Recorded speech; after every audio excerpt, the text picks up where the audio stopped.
Hey everyone, welcome to Wildlife Inspired. I'm your host, Scott Keys. And in today's video, we're going to talk about the stages or growth of photography, at least through my observations. And I'm curious if you agree right after this.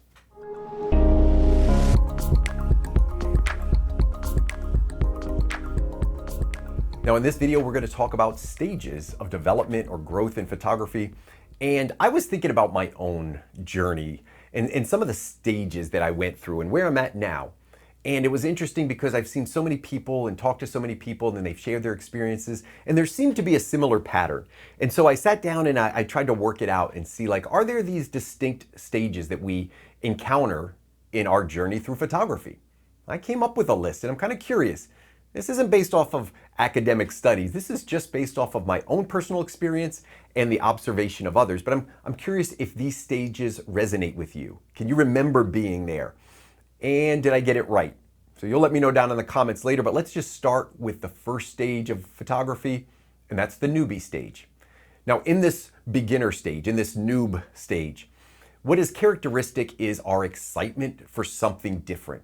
And often this curiosity that we have. For a lot of people like me, curiosity is really just kind of sparks you. It gives you an emotional high, learning new things, seeing new things. And with wildlife photography, probably more so than any other type of photography, you get these other experiences. So not only am I learning about the camera and how, developing images works and digital imagery, what I also get to experience is wildlife, sometimes for the first time. So depending on where you were prior to photography, you could be experiencing a lot of newness. And so this first stage for me was really, really exciting. And just take a minute. Just think about the first few weeks or months that you were doing photography. And if it was wildlife photography, I know you have special moments. I know there are interests that you had at that time. And I know you were super, super curious like me. So just think back upon those moments fondly for a minute as we get into the next stage, which is sharing. This sharing stage I also call the poster stage. What I mean by that is we are now trying to get our images out. We've gotten some feedback, we've heard some things, we've been doing it maybe for 6 months to a year, and the next evolution is to start putting it out there, usually by social media. Now, that's a whole nother topic, and I've got some videos just around social media, but as we want to get other people to see our work, we start to push it out to social media most often.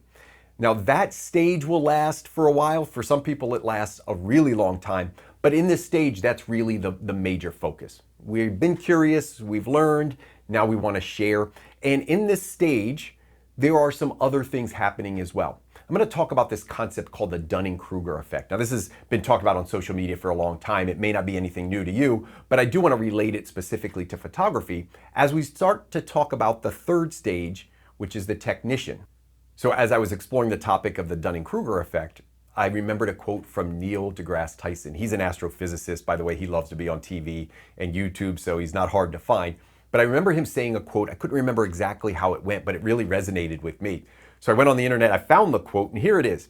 One of the great challenges in this world is knowing enough about a subject to think you're right, but not enough about a subject to know you're wrong. I thought that was really important. If you reread that again, makes a lot of sense. And it has a definite segue into this concept of competency and confidence. What you don't know, and that can be dangerous. Now, the technician stage normally kicks in somewhere between 2 years and 3 years, and depending on how often you do it, you may be very, very curious about how things actually work. So this is a little different than that newbie stage where everything is new. Now you're trying to get a little bit more technical. You're trying to figure out specifics. Think of this as like an academic stage. Maybe you're watching a lot of YouTube videos or you're trying to perfect, how the camera works and you've got this incredible curiosity around gear. This is typically the technician stage. And in your imagery, you may be also searching for these very technical images. Let me show you an example over on the side. I just want you to remember this. I'm going to pull it back later. This is a certain subject I photograph a lot here locally, and this is where I was at in the technician stage. This is a bird with a clean background, good detail. It was kind of like, this is what I'm searching for in photography. As I evolved, that changed, and we'll talk about that in just a minute. But I do want to mention this idea of the Dunning-Kruger effect. So over on the side, you're going to see a chart. You'll see a lot of variations of this with different language. And what you'll notice is that bottom axis, that is your competency or skill. And the top axis is your confidence. And what you see a lot is when people start something new, whether it's photography or anything else, confidence is very high, but skill level and competency is very low. It's almost like what you don't know, so you think you're really good at it. And this applies to a lot of different avenues of life. And it changes quickly as you come from what they have termed Mount Stupid down to the Valley of Despair, which is kind of like reality has set in. Now, for me, that time frame could be a lot different for people. I see this a lot around 2 years. I'm considering this the critical moment in my stages of development, the critical moment. And the critical moment has a couple of outcomes. There's the stall, and then there's the pursuit. So for some people, this can be very deflating. Let me give you examples as we've moved through here. So we've been curious, we've started to share images, we think we're really good at stuff. And now what happens? I wanna start a website, I wanna print work, I wanna enter contests, and the feedback isn't always welcomed. So my website's not getting any hits, nobody's seeing it, nobody's buying these prints that I printed out, and I entered 5 contests, I didn't even hear back from it. And start to enter the valley of despair. This is when real feedback sets in, and sometimes people realize, wow, this is a lot more difficult than I thought. I may not be as talented or skilled as I thought, and reality sets in. And in that moment, for me, the critical moment, the phase of the critical moment, sometimes people just find a different hobby. Maybe they repeat that cycle. Maybe that's the cycle they like, that beginning cycle, or they stall.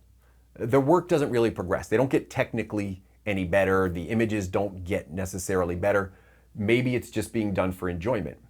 Now, I did mention this before in other videos. The one thing that continues, it might be a little different with nature photography, is often we shoot because we love nature. And if we love nature first, if that's our intrinsic motivation, we may do it a long time, regardless of our skill level. But for those interested in improving their photography, that's where the pursuit comes in. So this moment of decision, this valley of despair, what happens? Which path do people go on? And I have seen just countless photographers. It almost always happens right around 2 years. And they just don't want to do it anymore. It's become too difficult. The reward isn't there for them anymore. Between 2 and 3 years, they just kind of check out. Maybe it becomes just a casual thing, or maybe they just stop it altogether. For those that continue, I do think there's a second stage of exploration. So this next stage is very similar to the noob stage in some ways. This next stage is the exploring stage. And in this stage, for those that stayed with it, what they want to do is try different. Well, I've done the regular stuff. I've done the technical stuff. Let me try some different lenses. Let me use different focal lengths. Let me explore different angles. Here's one. Let me try different light. And I've been shooting with the sun on my back for 3 years. Let me go around to the other side. Let me practice for months shooting at different angles. Let me try different types of lighting condition. These are the types of exploration that can occur in this phase, and it's a wonderful phase. If you get there, it's really, really neat to explore and try new things. And I think I'm onto something with this stage, because I think a lot of people have experienced this maybe around year 3, 4, maybe year 5, somewhere in that range. The mindset starts to change, and that leads us to the next stage, which is the artist. Because now, after exploring and seeing different things, maybe our interest in the technical perfection has changed. Let me show you an example. I mentioned this image earlier, and this was just kind of a technical image that I was very, very excited about early on. It has evolved, same species, has evolved much differently for me. As I explored, my photography changed. I got much more interested in macro photography. I got much more interested in habitat, and I loved to include habitat in my work. Now I feel like I'm a little bit more of entering an artist phase of my photography. So, is that true for you? Have you experienced that? Have you gotten there yet? Or is it a goal of yours to get there? The last phase for me, and I'm not an expert in psychology. I probably took a course in college many, many decades ago.